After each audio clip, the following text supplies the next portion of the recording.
Why my memoir stands out from others? A lifelong motto: dare to be different.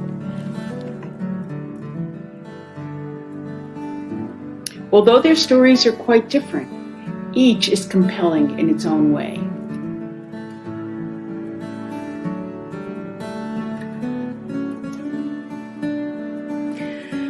Well, you can imagine that this book is very, very close to my heart, and it somehow brings me closer to my parents who are no longer with us. This is an inspirational story of courage, optimism, love, and resilience during and after one of the darkest periods of the 20th century.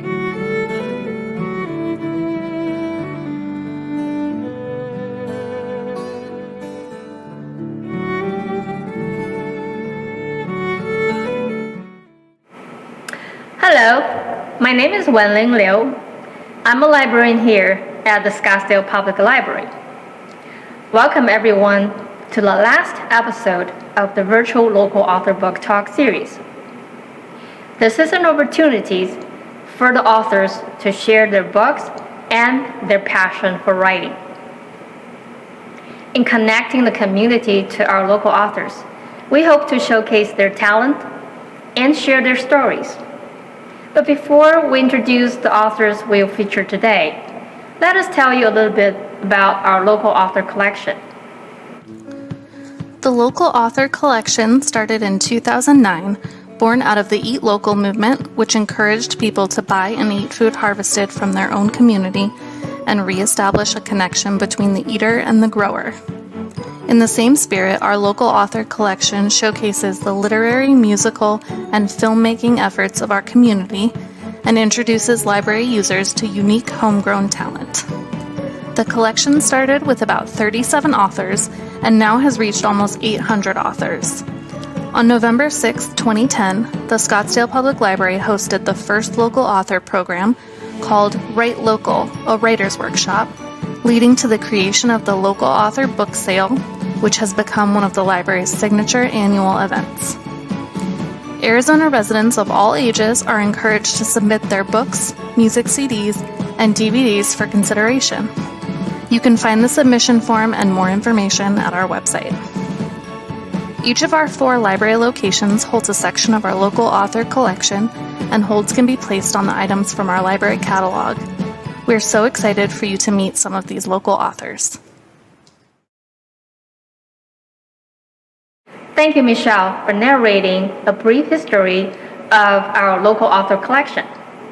Each episode of the virtual local authors book talk series centers on a theme, and today's theme is memoir. Featured books and authors include Ettie Zilber, the Holocaust memoir of love and resilience; Mirla Raz, the birds saying eulogies; and Trudy Wells-Meyer, Something Are Meant to Be. Let's see what these authors have to say.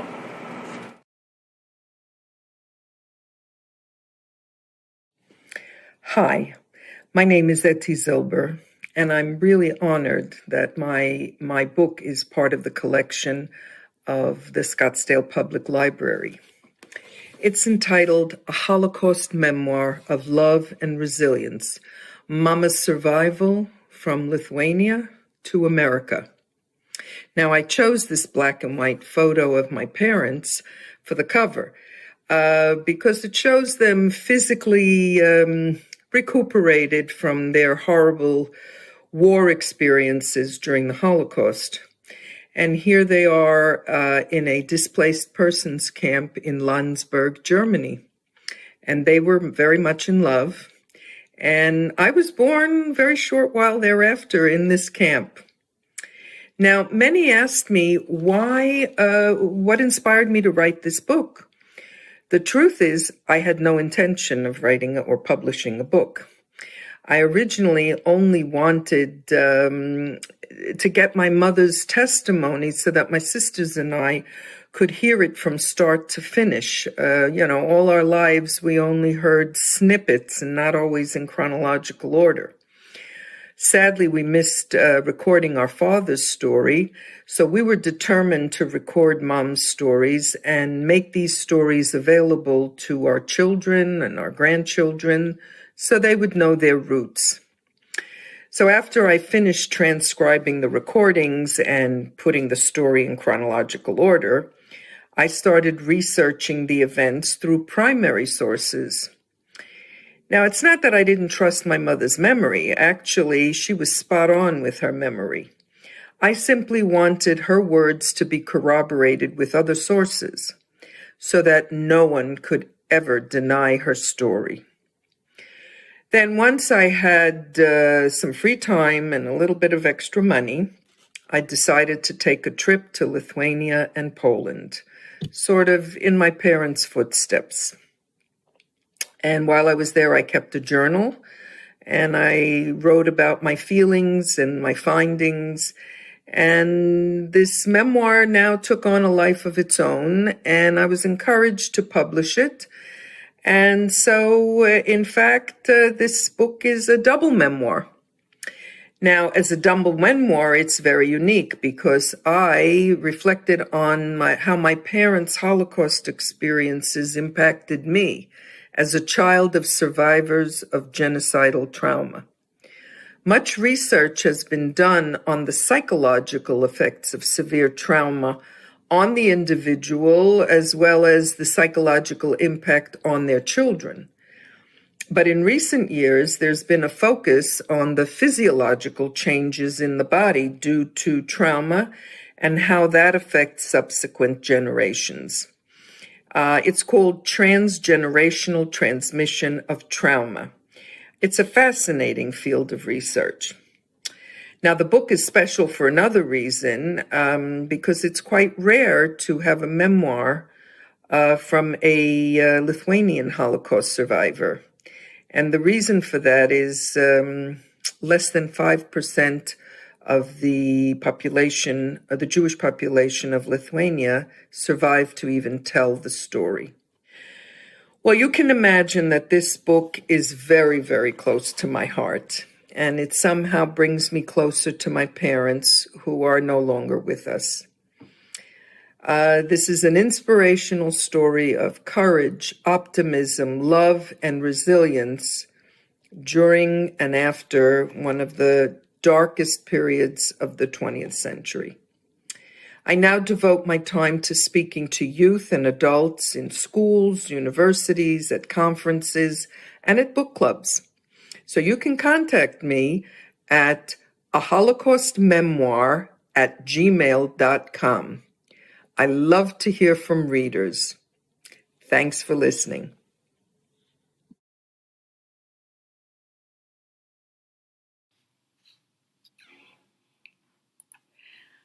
Hello, my name is Mirla Getzlavitraz. I would like to thank the Scottsdale Public Library for inviting me to tell you about my latest book and the one dearest to my heart. The Bird Sang Eulogies, a memoir, is the true story about my parents' experiences as Polish Jews during World War II. It is written from three perspectives: my parents, mine, and my daughter's. Both of my parents and their families were imprisoned in ghettos in Poland by the Nazis. Although their stories are quite different, each is compelling in its own way. The memoir gives my parents voice as they describe the inconceivable terrors through which they lived. My father suffered severe deprivations in the Lodz ghetto for 4.5 years. In August 1944, the Nazis liquidated the ghetto.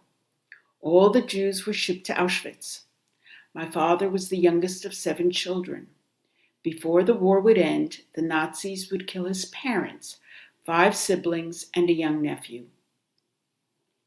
Only my father and 1 brother survived. My mother was one of 4 children. Her father was a jeweler, and her family was fairly well-to-do. My mother and 1 sister were able to escape the Lvov ghetto and Poland with Christian papers.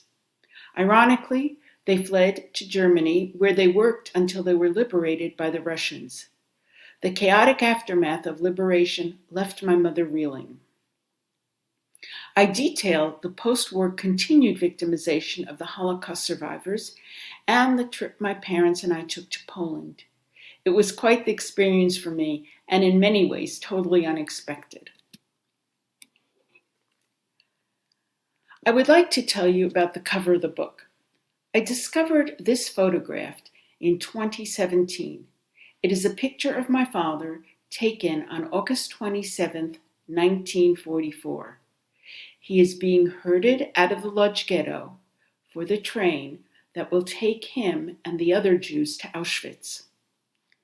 The Nazis gave the photographer Henrik Ross a camera to take propaganda pictures of life in the ghetto. With the help of his wife and others, and under the threat of death if found out, he took clandestine photographs of real life in the ghetto. Before being shipped to Auschwitz, Mr. Ross placed the negatives in tin containers and buried them. Having survived, Mr. Ross and his wife returned to Lodz and unearthed the photographs. The story of how I discovered this photograph will fascinate the reader. I hope you read the Birdsang Eulogies, and after you do, I would greatly appreciate it if you would review it on Amazon. Thank you.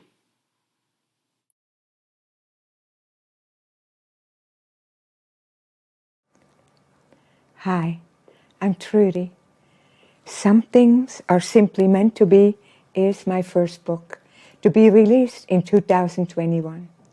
A memoir as an anthology of poetry and short stories, with pictures throughout. I'm an immigrant from the German-speaking part of Switzerland who waited 11 months to get a working visa. Speaking and understanding little English, I arrived in New York in 1965 on a massive ocean liner from England, alone, by myself, fear a constant companion. I was 23. While I wandered growing up in Switzerland, Thann, a modest village where even dreaming had its limits, in a tiny apartment above my parents' salon, how my life would turn out, my boldest guess could not have been near the truth. I learned how truly fascinating daily life can turn on a small decision, mystery and myth of faith, life's unpredictable effect events at its finest. I believe something extraordinary is possible. I'm a successful hair designer who has won trophies at hair competitions in Washington, D.C., New York, in the South, and Arizona. I always loved the power of words, knowing it is a gift to find words, to find music in your words. Yet I started writing late in life. I write in my second language. The dynamics of my writing world include several awards in writers' contests, as well as short stories and poetry published in 6 Goose River Press anthologies, 2014 to 2020. The Ring, a short story in Living Spring Publishers, and poetry, the most precise form of expression language has given me, when emotions find words, published in Absolute, Volume 1 and 2. My book starts with my first poem written in 2008. The Dog That Could Not Walk won $250, first prize. The number 8 has played a significant role in my life, starting with my birthday, October 18. Book number 8 is my first full-length manuscript. Why my memoir stands out from others? A lifelong motto: dare to be different. I dare to break from chronological rules, not year by year, although chronologically to a point, with essays and poetry woven in throughout. Many of my stories and poems are about unusual happenings in my life, such as Dollars from Heaven, Night of Broken Bones, A Reason to Wear a Tie, to find what I was looking for when I wasn't looking. A rose for Mom, what possible is, intuition when it matters. Now I would like to read out of my book a few lines from my preface. Reading this inspirational book, a memoir about the school of life, courage and adventure, trust in faith, joy, heartache, resilience, and love, may evoke feelings about what love is, can be, or simply help someone to believe in love, and hope that something good can and does happen. True happiness is to want what you have. I cherish the gift of writing a revelation of one's reality. I feel like creating a world by the light of the mind and the heat of the heart. Some things are simply meant to be is about inspiration laced with love. Coming to America, living the dream. Happy reading. You may shed a tear or two. When you finish, you will clearly know why I chose the title. Go to Authors Guild members in New York or steamboatwriters.com. Click on author and you will find more about this Swiss writer in awe of the ability to string words together. Thank you. I hope you enjoyed this episode about memoir presented by our local authors we featured today. Remember, all the books and authors featured here are available at the Scottsdale Public Library. If you would like to become part of our local author collection here at the Scottsdale Public Library, be sure to visit our website. We're always accepting authors to grow our local author collection. And if you would like to check out a book written by a local author, please visit us at the library.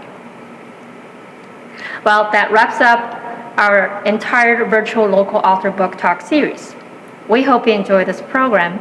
And if you have any comments or questions, please send them through our Ask a Librarian services on our website. We'd love to hear from you. We want to say thank you very much to all the viewers and authors for supporting this event. Please stay tuned for our local author programming next year. Until then, be well and be safe.